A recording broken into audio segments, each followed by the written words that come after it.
Hi friends, 2026 IPL season number 19 start అయింది. 2 months of cricket celebration starts now. First match review వచ్చి SRH versus RCB. రెండు batting strong teams, ఇద్దరికి కూడా injury concerns ఉన్నాయి. ఇక్కడికేమో RCB side మనకు అజలుట్ లేడు, SRH side ఏమో పర్ఫార్మెన్స్ లేడు. Ishan Kishan is going to lead first time in the IPL season. ఒక ఐపీఎల్ ఫ్రాంచైజీకి లీడ్ చేశాడు.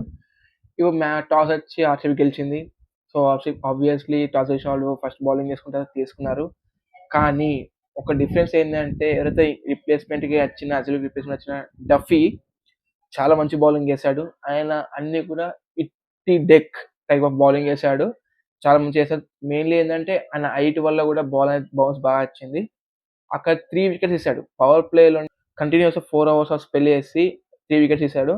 అక్కడ మెయిన్గా మనకు అభిషేక్ శర్మ వికెట్ తీసేశాడు, దాంతో ఎడ్ వికెట్ తీసేశాడు, దాని తర్వాత ఎంకేర్ వికెట్ తీసేశాడు. నార్మల్గా ఇలాంటి ఎస్ఆర్ఎస్ టీమ్ అయితే ఏమవుతుందంటే 3 వికెట్స్ పవర్ ప్లే 29 for 3 ఎలా ఉండే స్కోర్ ఉండే, అలా ఉంటే 180 160 రిజిస్టర్ అయితే కాస్త ఇషాన్ కిషన్ వల్ల 201 స్కోర్ వెళ్ళింది. Nice score, it's not a bad score. But main ఏంటంటే ఇషాన్ కిషన్ అండ్ క్లాస్ మధ్యలో అయిన పార్ట్నర్షిప్, అది మాత్రం అల్టిమేట్ పార్ట్నర్షిప్. ఇంకొకటి వచ్చింది, అది ఏంటి అంటే ఫిలిప్ ఒక క్యాచ్ పెట్టాడు, క్లాస్ అయింది. అది చాలా మంది రాంగ్ క్యాచ్ అని ఎస్ఆర్ఎస్ వాళ్ళు అంటున్నారు. నాకు కూడా టాప్ యాంగిల్ చూస్తే లైట్గా షూ అనేది టచ్ చేయడం అనిపించింది. కానీ అది ఒక్కటే రీజన్ ఓడిపోవడానికి అంటే తప్పు. బికాస్ అది ఒకవేళ కాకపోయినా ఇంకో 23 రన్స్ శిక్ష వచ్చేది. అది కూడా ఆర్సీబీ వాళ్ళు చేజ్ చేసేవాళ్ళు. లైక్ వాళ్ళ బౌలింగ్ అయితే బాగా ఎస్ఆర్హెచ్‌ది, టు బి ఫ్రాంక్లీ స్పీకింగ్. కానీ partially can accept that, because of that వాళ్ళు ఓడిపోయారు. అంటే మేబీ నాకు టాప్ యాంగిల్‌లో అది క్యాచ్ కరెక్ట్ కాదు అనిపించింది. లైక్ ఇట్స్ 6 అనిపించింది. దాని తర్వాత Ankit Varma, the Indian player వచ్చాడు, ఒక క్యామి ఆడాడు. లైక్ 13 balls 40 అంటే అదొక అల్టిమేట్. అంత కొట్టడం వల్లనే స్కోర్ అక్కడికి వెళ్ళింది. ఇంకోటి ఏంటంటే ఇంపాక్ట్ ప్లేలో అంకిత్ వర్మ ప్లే చేయకపోతే లివింగ్స్టన్ తీసుకురావాల్సి వస్తుండే. లివింగ్స్టన్ కూడా బౌలింగ్ వేస్తాడు కరెక్టే, బట్ అక్కడ స్పిన్నర్ వేస్తే కొట్టేందుకు చాలా మంది పడికల్, పతిదార్ ఈడ్చేసి కొడతారు. అండ్ టీమ్ డేవిడ్ కూడా స్పిన్ కొట్టి కూడా వదులుతాడు. సో అందుకని చెప్పి వాళ్ళు అంకిత్ మంచి ఆడడం వల్ల ఇంపాక్ట్ ప్లేయర్ల లివింగ్స్టన్ తీసుకురాకుండా ఒక బౌలర్ని తెచ్చుకున్నారు. ఇది ఫైన్. అయినా కూడా ఎట్లా 201 స్కోర్ వేసారు, it's not a bad score at all. ఇప్పుడు సెకండ్ ఇన్నింగ్స్ అయినప్పుడు ఎస్ఆర్ చేంజ్ చేసిందంటే ఫస్ట్ ఓవర్ ఎంకేఆర్ చేశారు. ఎందుకు? ప్రాక్టీస్ మ్యాచెస్ స్వింగ్ చేశారు, బాల్ని కొంచెం స్పీడ్ పెంచాడు అని చెప్పారు కాబట్టి ట్రై చేశారు. ఫస్ట్ ఓవర్ బాగానే వేశాడు, సెకండ్ ఓవర్ బాగానే వేశాడు. కానీ ఫిలిప్ సాల్ట్ ఎవరైతే ఫామ్లో లేరో ఆయన 7 runsకి అవుట్ అయిపోయాడు. ఫైన్ అనుకున్నాం. ఇప్పుడు ఏదన్నా SRH will come to game అనుకుంటే పడికల్, ద అల్టిమేట్ ఫామ్ ఉన్న పడికల్ వచ్చాడు, ఒక వీరం చేశాడు. సేమ్ ఇప్పుడు ఎస్ఆర్హెచ్లో అంకిత్ వర్మ ఎలా అయితే ఆడాడో క్యామియో, ఇక్కడ కూడా పడికల్ అదే క్యామియో ఆడాడు. బట్ ఇక్కడ డిఫరెన్స్ ఏంటంటే పడికల్ ఆడి మ్యాచ్ని వన్ సైడ్ వేసాడు. లైక్ పవర్ ప్లేలో వచ్చే వరకే రిక్వైర్ అనేది 9కి వచ్చేసింది 10 నుంచి, అంటే 1 run తగ్గిపోయింది. సో 9 వచ్చినప్పుడు సరే వికెట్ పడ్డదిగా పడికల్ది అనుకున్న టైంకి క్లాసన్ ఒక డాలీ క్యాచ్ మిస్ చేశాడు. ఎవల్ది? The chase master Virat Kohli catch drop చేశాడు Klaasen. Catch in the drop will lose the match. Correct. ఎందుకంటే Virat Kohli know how to chase. చేజింగ్లోనే 4000 runs ఉన్న విరాట్ కోహ్లీ క్యాచ్ డ్రాప్ చేయడం వల్ల వాళ్ళు మ్యాచ్లో డ్రాప్ చేసేసారు. ఫైన్. పడికల్ వచ్చాడు, వికెట్ పడిపోయింది. ఇప్పుడు పడిదార్ క్యాప్టెన్ వచ్చాడు, కొట్టాడు మలింగా అని 2 సిక్స్లు. సూపర్ అంటే సూపర్. 13 balls 38 runs, కథం. Match finish. 700 పడ్డది. కానీ బ్యాక్ టు బ్యాక్ పట్దార్ వికెట్ పడ్డది, జితేష్ శర్మ వచ్చాడు, ఆయన వికెట్ పడ్డది.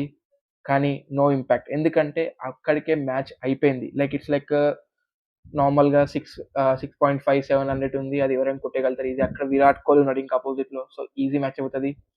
కానీ మీరు ప్రెస్ కాన్ఫరెన్స్ చూస్తే పడిద్దరు ఏమనంటే we're trying to close the match early అన్నాడు. దాని తర్వాత లాస్ట్ ఓవర్ 15.4 ఓవర్స్లో 202 రన్ చేసి ఫినిష్ చేసిన ఆర్సీబీ. అండ్ మనకేంది అంటే ఆర్సీబీ లాస్ట్ 2025లో కూడా హోమ్ మ్యాచెస్ గెలవకపోవడం వల్ల, అవుట్ సైడ్ మ్యాచెస్ గెలవడం వల్ల వాళ్ళు ప్లే ఆఫ్కి వచ్చారు. కానీ ఈసారి బకింగ్హామ్ సంక్షేణలో ఫస్ట్ మ్యాచ్ గెలిచారు. It's a big positive to them. Okay, దాని తర్వాత విరాట్ కోహ్లీ లాస్ట్ ఓవర్‌లో 18 రన్స్ కొట్టాడు. 15.4 ఓవర్స్‌లో లాస్ట్ 4 బాల్స్‌లలో హర్షర్ పటేల్‌ని 18 రన్స్ కొట్టి మ్యాచ్ ఫినిష్ చేశాడు. ప్లేయర్ ఆఫ్ ది మ్యాచ్ డఫీకి వచ్చింది. ఇంపాక్ట్ ప్లేయర్ మాత్రం super. Devdutt Padikkal impact player ఏం చేయనో చేశాడు. డఫీ ఏదైతే 4 ఓవర్స్ స్పెల్ చేశాడో వచ్చాడు, లైన్‌గా 4 ఓవర్స్ స్పెల్ చేశాడు, 3 వికెట్స్ తీశాడు, పోయి రెస్ట్ తీసుకున్నాడు. ఫినిష్. పడికల్ ఇంపాక్ట్ ప్లేయర్ వచ్చాడు, ఆడాడు, ఖతం మ్యాచ్ వన్ సైడ్ చేశాడు, ఫినిష్.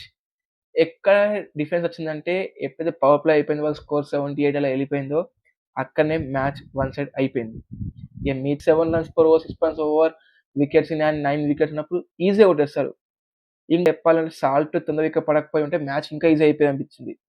కానీ ఇంకోటి ఏంటంటే ఇషాన్ కిషన్. ఇప్పుడు ఎస్ఆర్హెచ్‌కి వస్తే ఇషాన్ కిషన్ అయితే కీపింగ్ బాగా చేయలేడు. ఎందుకు అంటే బ్యాటింగ్ చాలా బాగా చేశాడు. 18 రన్స్ కొట్టాడు. ఈజ్ ఫర్ సెంచరీ అని నేను అనుకున్నాను. వికెట్ పడిపోయింది. ఆ వికెట్ కూడా అసలు ఇయాల సాల్ట్ పట్టిన 3 క్యాచెస్ ఉన్నాయి కదా! అల్టిమేట్. ఇషాన్ కిషన్ క్యాచ్ అయితే ఎగిరి పట్టాడు చూసారా ఒక ఫ్లై లాగా అలా. మనం ఎప్పుడు గ్లెన్ ఫిలిప్స్ పడతాడు అలా అనుకుంటాం కానీ ఈసారి సాల్ట్‌లో పట్టాడు. Super ultimate catch. But overall review వస్తే మాత్రం ఆర్‌సీబీ కంఫర్టబుల్ గెలిచింది. ఆర్‌సీబీ బ్యాటింగ్ లైనప్ బాగుంది. అజల్యూట్ ప్లేస్‌లో వచ్చి డఫీ కూడా బాగున్నాడు. నెక్స్ట్ మ్యాచ్‌లో వాళ్ళు అజల్యూట్ వస్తే అజల్యూట్ డఫీ కూడా ప్లే చేయొచ్చు. ఎందుకంటే వాళ్ళు 3 ఫార్మర్ ప్లేయర్స్ వెళ్ళారు. ఎందుకంటే ఫస్ట్ సాల్ట్ వచ్చాడు. ఫైన్. కిందకి టిమ్ డేవిడ్ వచ్చాడు. షెఫర్డ్ వచ్చాడు. డఫీ. బట్ మళ్ళీ చెప్తున్నాను షెఫర్డ్‌ని ఉంచుకుని, టిమ్ డేవిడ్‌ని ఉంచుకుని అన్నీ చేసుకుని వాళ్ళు షెఫర్డ్‌ని రిమూవ్ చేసి వీళ్ళు డఫీ అజల్యూట్ ఆడిపిస్తే మనకి ఏదైతే ఎస్‌జేఎల్ లేడో ఆ లోడ్ తీరుతది వీళ్ళకి. బౌలింగ్ స్ట్రాంగ్ అవుతే మ్యాచెస్ గెలవడం కాదు టోర్నమెంట్ గెలుస్తారు. Batting strong will win the matches. Bowling strong will win the tournaments. So ఇది review SR versus RCB. RCB కంఫర్టబుల్‌గా గెలిచింది. లైక్ 2.19 రన్ రేట్ టాప్ ప్లేస్‌లో ఉంది. ఎస్ఆర్‌హెచ్ -2.19 రన్ రేట్ డౌన్‌లో ఉంది. ఈరోజు మ్యాచ్ ఎంఐ వర్సెస్ కేకేఆర్. అది కూడా అల్టిమేట్ మ్యాచ్. ఎందుకంటే ఎంఐ ఒక అవెంజర్ టీము. కేకేఆర్‌కి ఏమో అక్కడ ఇక్కడ లొసుకులు ఉన్నాయి. చూద్దాం వాళ్ళు ఏమైనా కమ్‌బ్యాక్ ఇస్తారా లేదా ఏమైనా మిరాకిల్ జరుగుతుందో చూద్దాం. ఇవాళ మాత్రం MI we favourites. RCB congratulations. SRH all the best.